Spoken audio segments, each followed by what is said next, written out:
If you've ever told yourself, "I'll start tomorrow," and tomorrow never came, this video is for you. You might think procrastination means you're lazy, unmotivated, or even broken, but I'm here to tell you something very different. Procrastination isn't a flaw, it's a signal. It's your brain trying to protect you, and understanding why you procrastinate is the first step to finally breaking the cycle. Today, we're going to dive deep into the hidden psychology of procrastination. I'll explain why it happens, why it hurts more than you realize, and most importantly, what you can do to finally take action. Let's start by talking about how procrastination feels. You know the feeling. You have a task to do. Maybe it's an essay, a work assignment, a project, or even something personal like exercising or writing a journal. You know it's important. You even have the motivation, at least in the morning. But when it comes time to act, your mind finds 100 reasons to delay. Suddenly, cleaning your room feels urgent. Checking your phone, scrolling social media, staring into space. Anything feels safer than actually starting. And then comes the guilt. You beat yourself up.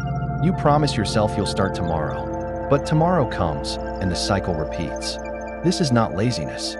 This is a natural, human response. Your brain is trying to avoid discomfort, emotional, mental, or sometimes even social. And understanding this is the first step toward freedom. Procrastination isn't random. It's rooted in the way our brains evolved. Our ancestors had one primary goal: survival. And survival depended on avoiding pain, risk, and rejection. The human brain hasn't evolved to enjoy delayed rewards. It's wired to seek immediate safety and comfort. This is where the limbic system comes in.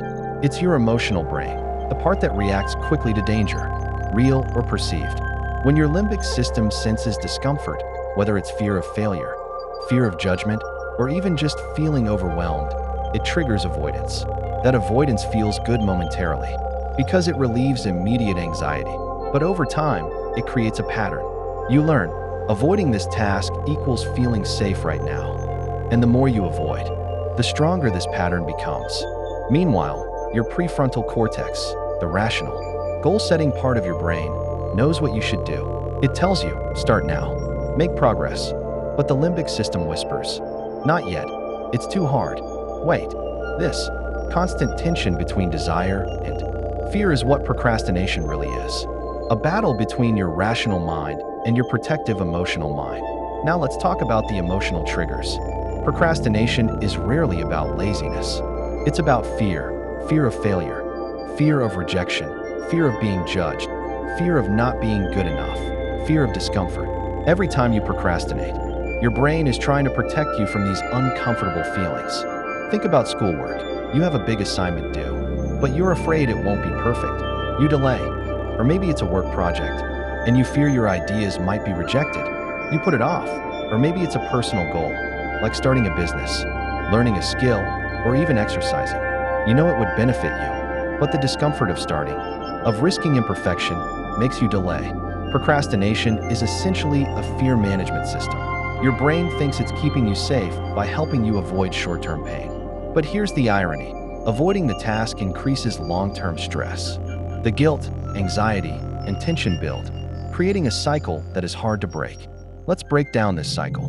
Step 1. A task appears. Step 2. Your brain anticipates discomfort or fear. Step 3. Procrastination, you delay. Step 4. Short-term relief, you scroll your phone, watch a video, or do something else. Step 5. Guilt and anxiety increase. Step 6. Tomorrow, the task remains, and the cycle repeats. This is how procrastination becomes a habit. It's not about laziness. It's about a deeply ingrained emotional response. And here's the thing. The longer you let this cycle continue, the stronger it becomes. Your brain learns that avoidance works, and avoidance feels safe. Temporarily, but in reality, it makes life harder, stress heavier, and goals harder to achieve. The good news is, you can retrain your brain. You can work with your emotional mind instead of fighting it. Here's how. Step 1. Start small. Break big tasks into tiny steps. Instead of writing a whole report, write just one paragraph. Instead of exercising for an hour, start with 5 minutes.